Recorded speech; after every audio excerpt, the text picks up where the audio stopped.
వందే మాత్రం. నేను మీ journalist Navata. Welcome to our political. Pakistan మాజీ ప్రధాని ఇమ్రాన్ ఖాన్ సోదరి అలీమా ఖనామ్ ఆసక్తికర వ్యాఖ్యలు చేశారు.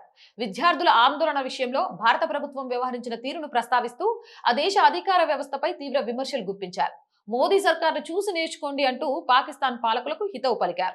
ప్రజల గొంతును అణచివేయడం కాకుండా వారి సమస్యలను వినే సంస్కృతి అలవర్చుకోవాలని సూచించారు. ఈ వ్యాఖ్యలు ప్రస్తుతం పాకిస్తాన్ రాజకీయాల్లో తీవ్ర చర్చకు దారితీశాయి.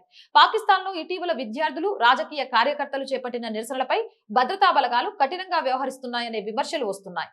ఇదే సమయంలో భారత్ లో విద్యార్థుల నిరసనకు స్పందించిన కేంద్ర ప్రభుత్వం పరీక్షల నిర్వహణలో సంస్కరణలు, పేపర్ లీక్లపై కఠిన చర్యల వంటి నిర్ణయాలు తీసుకుందని అలీమా ఖానం పేర్కొన్నారు. ప్రజాస్వామ్యంలో ప్రజల ఆవేదనను వినడం ప్రభుత్వ బాధ్యతని, ఆ విషయంలో భారత్ ను చూసి పాకిస్తాన్ ప్రభుత్వం నేర్చుకోవాలని వ్యాఖ్యానించారు. భారత్ లో విద్యార్థులు రోడ్డెక్కితే ప్రభుత్వం స్పందిస్తుంది, కానీ పాకిస్తాన్ లో ప్రజలు అరిస్తే అరెస్టులు, కేసులు, బెదిరింపులే ఎదురవుతాయి. ప్రజాస్వామ్యం అంటే ప్రజల గొంతును అణిచివేయడం కాదు అంటూ ఆమె మండిపడ్డారు. అధికార యంత్రాంగం ప్రజల హక్కులను గౌరవించకుండా వ్యవహరిస్తోందని, ఇది దేశ భద్రతకు మంచిది కాదని అలీమా హెచ్చరించారు. అలీమా ఖానం వ్యాఖ్యలు వెలువడిన వెంటనే పాకిస్తాన్ రాజకీయ వర్గాల్లో తీవ్ర స్పందన వ్యక్తమైంది. అధికార పక్షానికి చెందిన నేతలు ఆమె వ్యాఖ్యలను తప్పుబట్టగా పాకిస్తాన్ ని భారత్ తో పోల్చడం సరికాదన్నారు. మరోవైపు ఇమ్రాన్ ఖాన్ పార్టీ పీటీఐ నేతలు మాత్రం ఆమె వ్యాఖ్యలకు మద్దతు తెలిపారు. ప్రజాస్వామ్య విలువలను కాపాడాలంటే విమర్శలను అంగీకరించే సంస్కృతి అవసరమని వారు అభిప్రాయపడ్డారు. ఇమ్రాన్ ఖాన్ ప్రస్తుతం జైల్లో ఉండగా ఆయన కుటుంబ సభ్యులు తరచూ ప్రభుత్వంపై విమర్శలు చేస్తున్నారు. దేశంలో రాజకీయ ప్రత్యర్థులను అణచివేస్తున్నారని, న్యాయ వ్యవస్థపై కూడా ఒత్తిళ్లు పెరుగుతున్నాయని వారు ఆరోపిస్తున్నారు. ఈ నేపథ్యంలో అలీమా ఖానం చేసిన మోదీ సర్కార్ను చూసి నేర్చుకోండి వ్యాఖ్యలు భారత్ పాకిస్తాన్ పోలికలకే కాకుండా పాకిస్తాన్ లో ప్రజాస్వామ్య పరిస్థితులపై కూడా మరోసారి చర్చను రేకెత్తించింది. ప్రస్తుతం ఈ అంశం సామాజిక మాధ్యమాల్లో విస్తృతంగా చర్చనీయాంశమైంది. కొందరు అలీమా వ్యాఖ్యలను సమర్థిస్తుండగా మరికొందరు భారత్ ని ఉదాహరణగా చూపడాన్ని తీవ్రంగా వ్యతిరేకిస్తున్నారు.